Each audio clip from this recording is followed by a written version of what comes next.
Au nom du Père et du Fils et du Saint-Esprit. Amen.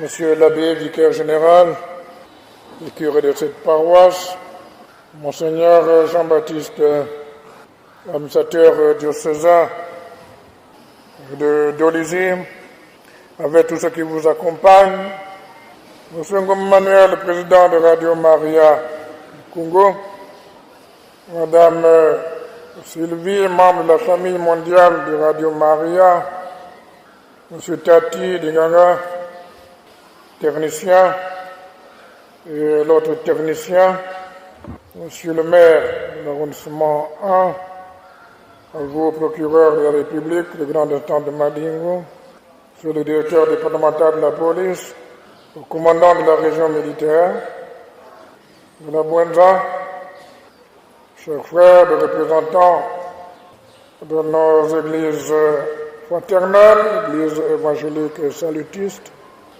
en Abeno, Rampangi, à la Légion de Marie, Namekuisa, et à vous tous, et vous toutes, acteurs politiques, à vos rangs et à vos places toutes confondues.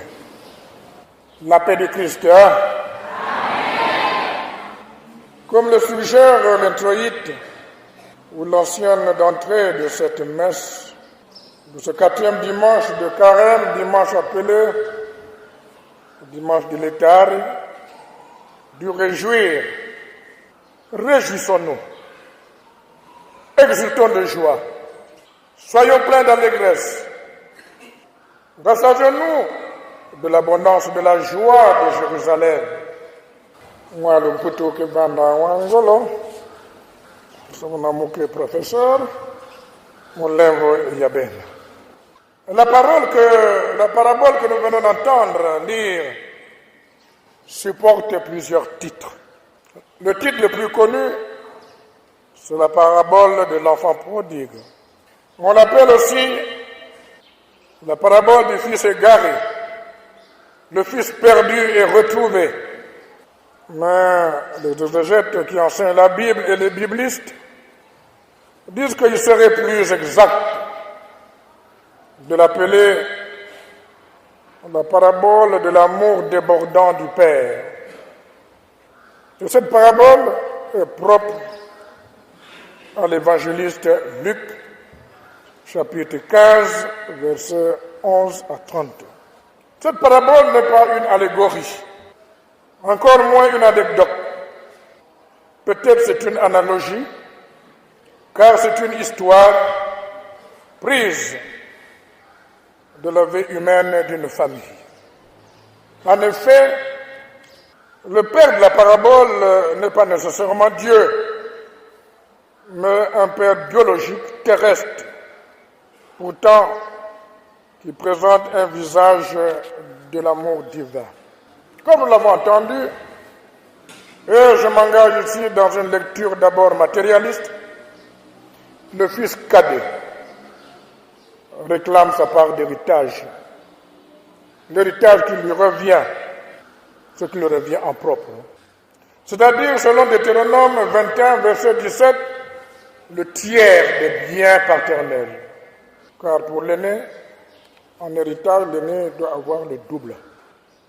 Le jeune fiston exige au père tout son héritage.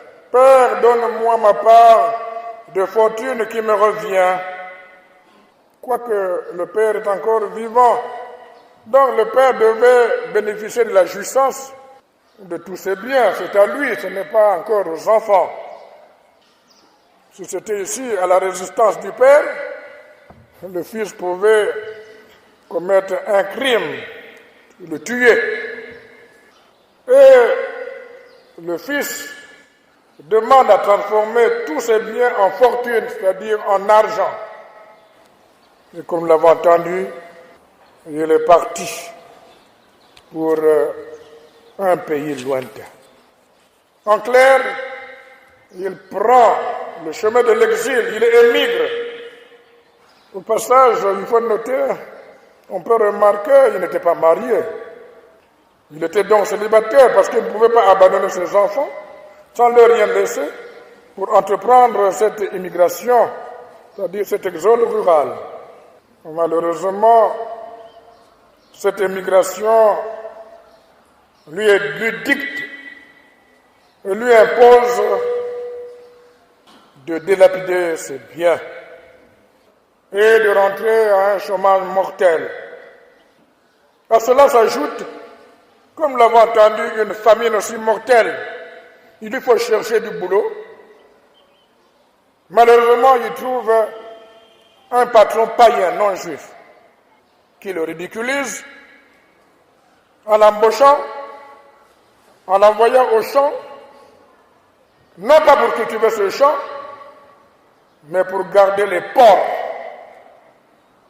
animaux tabous pour les juifs. C'est l'abomination. Mais il n'avait pas de choix. En gardant ces animaux impurs, il contracte, pour ainsi dire, une impureté non seulement anthropologique, mais spirituelle et religieuse. Puisqu'il fallait même qu'il travaille le dimanche, eh bien, il sacrifie même le jour du sabbat. Il est donc tombé au plus profond de la misère. Et il est ainsi perpétuellement forcé à renier même sa religion. La famine le pousse à quémander, de bouffer même les gousses des porcs. Mais il était absolument interdit, peut-être il n'y avait pas assez pour lui et pour les porcs. Parce que il n'est pas un cabri qui doit brouter là où il est attaché. Cette situation tragique le plonge donc dans une méditation profonde, ontologique. Il entre en lui-même pour penser. Et dans cette méditation, une nostalgie profonde s'empare de lui. Il se met donc à confectionner des arguments pour aller alléguer chez son père, malgré sa bêtise. Pécheur contre le ciel, c'est-à-dire contre Dieu et la terre. Péché contre son aîné. Il contracte l'indignité de la filiation et il accepte un statut d'ouvrier, voire même d'esclave. Et comme nous l'avons entendu, il prend une décision courageuse et salutaire. Repartir vers son père, qui selon le récit l'accueille, non comme un journalier, un ouvrier, mais comme un hôte particulier et de marque. Il bénéficie, à son étonnement, d'un embrassement et surtout d'un baiser de pardon. Puis la vêture ou l'habillement luxueux quasi royal. C'est la fête. On lui offre un banquet, non pas avec un porc, mais avec un veau gras et même des vins capiteux, comme le champagne. Bon accueil. Il est réhabilité à la table familiale. Il s'assied à la table familiale. Ceci, c'est une manifestation visible et concrète du pardon paternel. L'enfant perdu est retrouvé. C'est la fête, c'est la danse, et même à côté de son père, il bénéficie de bonnes paroles. Le père emploie donc deux images très réalistes et même synonymes. La résurrection des morts et la découverte de la brebis égarée. Enfin, surgit le fils aîné. Fidèle, il revient des champs. Cela indique que la famille était des agriculteurs. Sur le champ, il apostrophe son père et lui fait des reproches fondés, légitimés. Il refuse même d'entrer pour participer à la fête. Pire, il ne reconnaît plus son cadet comme son frère. Très fâché, pris de colère, Il emploie avec dédain, voilà ton fils. Après avoir dévoré tes biens et se prostituer chez les prostituées, tu lui fais la fête. Et moi, aîné qui te suis fidèle, et même l'héritier direct, tu n'as jamais rien fait. C'est une injustice scandaleuse. Le père aimant sort à sa rencontre et prononce un mot très cher aux Juifs, Tekon, mon très cher enfant, mon bien-aimé, mon fils aimé. Je ne dis pas le contraire, c'est toi, l'héritier direct. Tout ce qui est à toi, tout ce qui est à moi est à toi. Viens, rentre, soit dans la joie, soit dans le bonheur, car celui-ci c'est tout de même ton cadet. Nous étions sans nouvelles de lui, nous regrettions ensemble. Il était pour ainsi dire mort. Et voilà qu'il revient. Il est retrouvé. Mutembe yimbaka. Tala kilengi mwana yamsami tala kilengi. Voilà ce qu'on peut appeler la lecture terre à terre de cette parabole. Mais quel est le message de cette parabole? Quelle est l'interprétation spirituelle que nous pouvons faire? En réalité, dans sa magnifique simplicité, la parabole décrit la bonté divine. C'est ainsi que Dieu le Père, si bon, si indulgent, c'est ainsi qu'il est plein de miséricorde et d'amour débordant. Comme le Père organise un festin, il est plein de joie lorsque celui qui était perdu rentre au bercail. Ce n'est là cependant que le sens de la première partie. Mais nous avons ici là ce qu'on appelle une parabole à double pointe.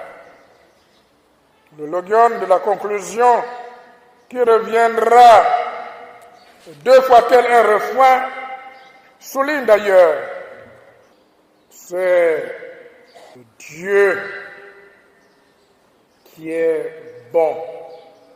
La première moitié de la parabole semble suffire à elle-même et la deuxième peut paraître comme superflue. Pourquoi Jésus l'a-t-il ajouté?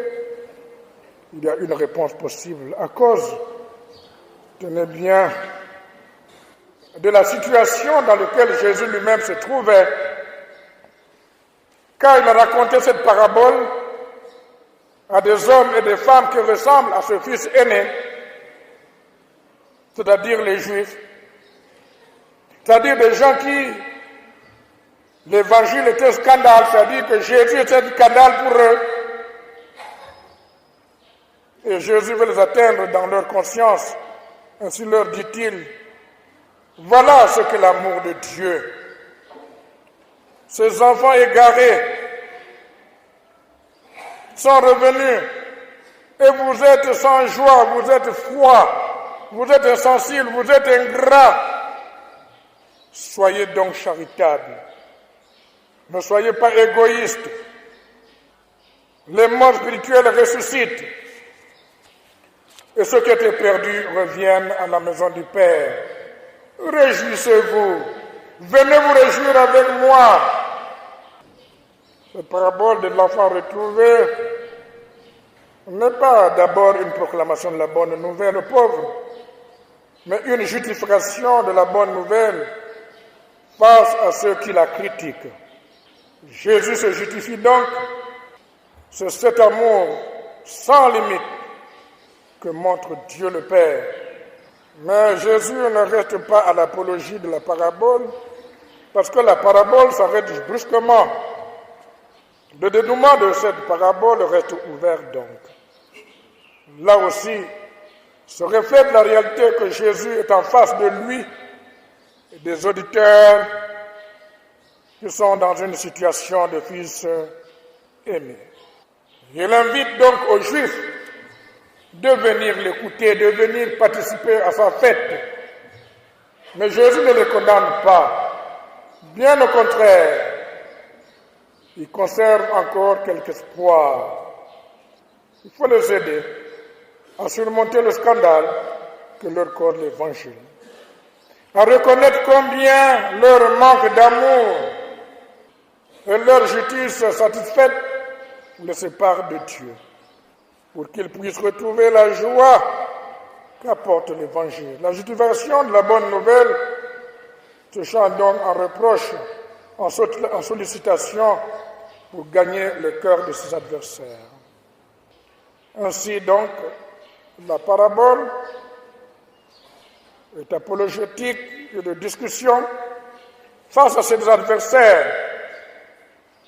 Jésus veut justifier surtout pourquoi, comme nous l'avons entendu, il mange avec les pécheurs.